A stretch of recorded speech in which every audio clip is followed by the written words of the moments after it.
السلام علیکم ویورس، امید ہے آپ سب باخیر وعافیت ہوں گے۔ اللہ پاک آپ سب کو مجھ سمیت اپنی حفظ و امان میں رکھے۔ سامعین کرام، آج بات کریں گے جناب عمران خان صاحب کی پرفارمنس۔ اگرچہ عمران خان صاحب بحیثیت کرکٹر بہت اچھے پرفارمر تھے، انہوں نے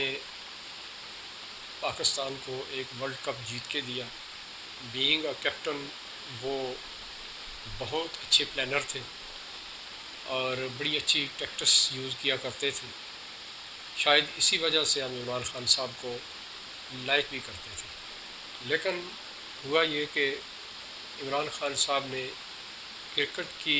لائن کو جب چھوڑا تو انہوں نے سیاسی لائن جب جوائن کی تو اس ٹریک کے اوپر وہ کوئی اچھے رن نہیں بنا سکے، بلکہ بری طرح ناکام ہوئے۔ آپ یہ کہہ سکتے ہیں کہ ایک کھلاڑی، کرکٹ کا کھلاڑی سیاست کا اناڑی نکلا، اور یوں عمران خان صاحب نے اپنی نیا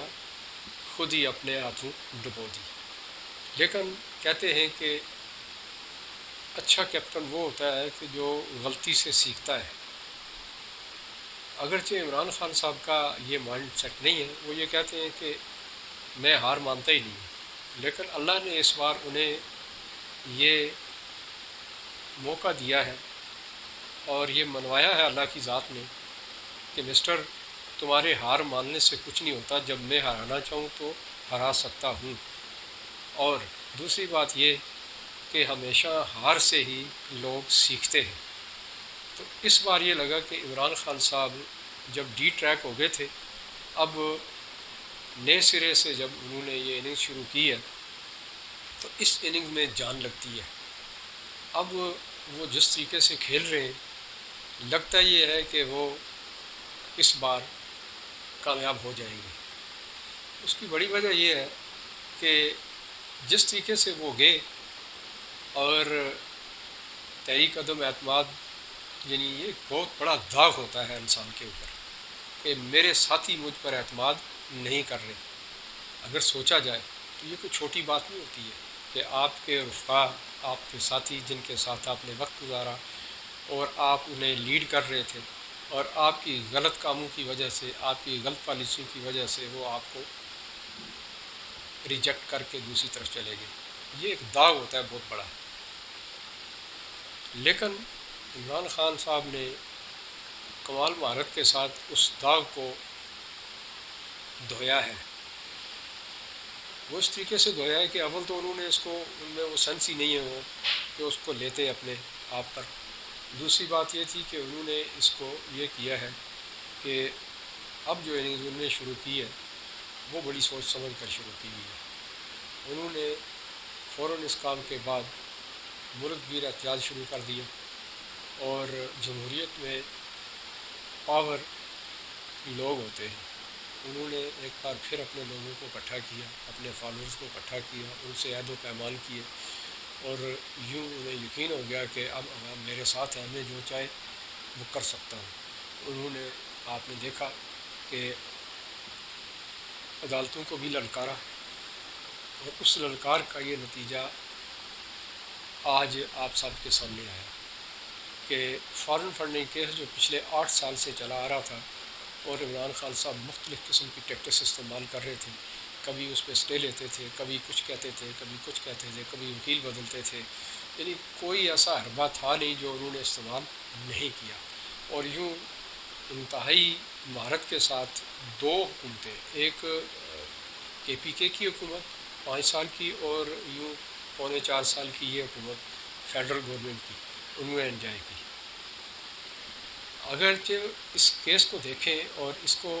آپ اگر یہ دیکھیں کہ یہ کیس ہے کیا، کیس یہ ہے کہ ممنوعہ فارن فنڈنگ اس کے اندر ہوئی ہے۔ تو آپ سمجھتے ہیں کہ اس کے اوپر ایک ہی کام ہوتا ہے کہ اس پارٹی کو بین کر دیا جاتا ہے، اس لیڈر کو بین کر دیا جاتا ہے، یوں سمجھیے کہ سیاست ختم ہو جاتی ہے اس کی۔ لیکن عمران خان صاحب نے کمال مہارت کے ساتھ وہ اننگز بھی کھیلی، اور پھر اب جب وہ اس پوزیشن میں آئے تو جب انہوں نے دیکھا کہ اب تو میرے ہاتھ میں کچھ نہیں ہے، تو عوام کو سامنے رکھا اور اس پاور کو انہوں نے یوٹیلائز کیا اور اس طرح پریشر ڈالا انہوں نے عدالتوں کے اوپر، اور آج یہ ہوا کہ ایک فارن فنڈنگ کیس جو 8 سال سے چلا آ رہا تھا، اور اس بار 1 مہینے کے اندر یعنی ودن 30 ڈیز اس کو فائنلائز کرنے کے لیے جسٹس محسن اختر کیانی صاحب نے آرڈر جاری کیے تھے الیکشن کمیشن آف پاکستان کو، اور ہوا یہ کہ پی ٹی آئی نے انٹرا کورٹ اپیل ڈال دی، اور اس کا یہ ہوا کہ آج 2 رکنی پینل جس میں خود اسلام آباد ہائی کورٹ کے چیف جسٹس اطہر من اللہ صاحب اور جسٹس بابر استار صاحب، یہ 2 لوگ تھے، ان دونوں ججز صاحبان نے جسٹس محسن اختر کیانی صاحب کی جو 30 ڈیز والی فیصلہ تھا کہ 30 ڈیز کے اندر اس کا فیصلہ کیا جائے، اس فیصلے کو انہوں نے معطل کر دیا اور دوسرے لفظوں میں کھلی چھٹی دے دی کہ جاؤ پترو عیاشی کرو۔ یعنی یہ حال ہے۔ یہ فیصلہ کسی طرح بھی قرینہ قیاس نہیں ہے، اگرچہ چیف جسٹس اطہر من اللہ صاحب کی بڑی سینگ ہے، وہ بڑے اچھے قسم کے جسٹس ہیں، بہت اچھے فیصلے دیتے ہیں وہ، لیکن اس بار یہ بالکل واضح ہے کہ اطہر من اللہ صاحب جو ایک جج ہیں اس بار مس جج کر گئے ہیں، اور انہوں نے جو فیصلہ دیا ہے اسے کوئی بھی ذی شعور شخص قرینہ قیاس نہیں مانتا، اس لیے کہ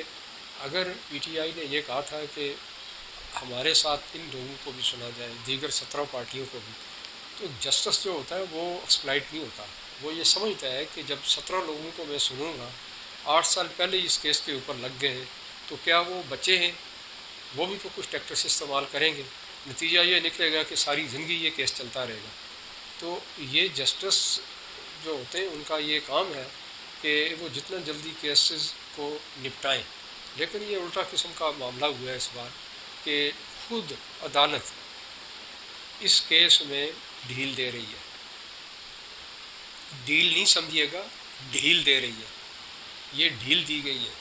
تو یہ آپ خود سوچئے کہ یہ فیصلہ سن کر کوئی بھی شخص، جتنے لوگ اب تک لوگوں سے بات ہوئی ہے یا جو بھی اس وقت تک بات کر رہے ہیں، وہ سب یہ کہتے ہیں کہ ہم یہ ایکسپیکٹ نہیں کر رہے تھے، خاص کر چیف جسٹس اطہر من اللہ صاحب سے۔ بہرحال یہ ان کی ججمنٹ ہے، ماننی تو ہے، نہیں مانے گا تو کنٹمپٹ آف کورٹ لگتا ہے لوگوں کے اوپر، لازمی بات ہے۔ یہ تلوار جو ہے نا بڑی عجیب قسم کی لٹکا دی گئی ہے کہ آپ حق کی بات بھی نہ کر سکیں، لیکن چونکہ فیصلہ آ چکا ہے، ابھی اختیار ہے، آپ بات کر سکتے ہیں اس کے اوپر۔ یہ فیصلہ جو ہے میری نظر میں جان بوجھ کر پی ٹی آئی کو سپورٹ کرنے کی کوشش کی گئی ہے، اس سے زیادہ اور کچھ نہیں ہے۔ اب چاہیے نون لیگ والوں کو کہ یہ سپریم کورٹ آف پاکستان میں جائے، اس کو چیلنج کریں، تاکہ یہ تو کلیئر ہو۔ کہتے ہیں کہ ججمنٹ یا فیصلہ جو ہے وہ اگر ڈیلے ہو جاتا ہے تو وہ ناانصافی کی طرف چلا جاتا ہے، یہ آپ خود سمجھتے ہیں کہ جتنا ڈیلے کیا جائے گا، دوسرے لفظوں میں آپ ناانصافی کر رہے ہیں۔ تو یہ چیز خود سوچئے گا، اور آپ ماشاء اللہ ذی شعور ہیں، آپ سمجھتے ہیں اس بات کو۔ ہمیں پی ٹی آئی سے کوئی دشمنی نہیں ہے، پی ٹی آئی ایک جو ہے نا وہ پارٹی ہے، ان کا کیا قصور ہے، ان کا حق ہے، وہ اس طرح کی ٹیکٹس استعمال کریں گے، آئین پاکستان نے حق دیا ہوا ہے، لیکن جسٹس کا کام یہ نہیں ہے۔ جسٹس کا کام ہے کہ ان کی ٹیکٹس کو بھانپنا،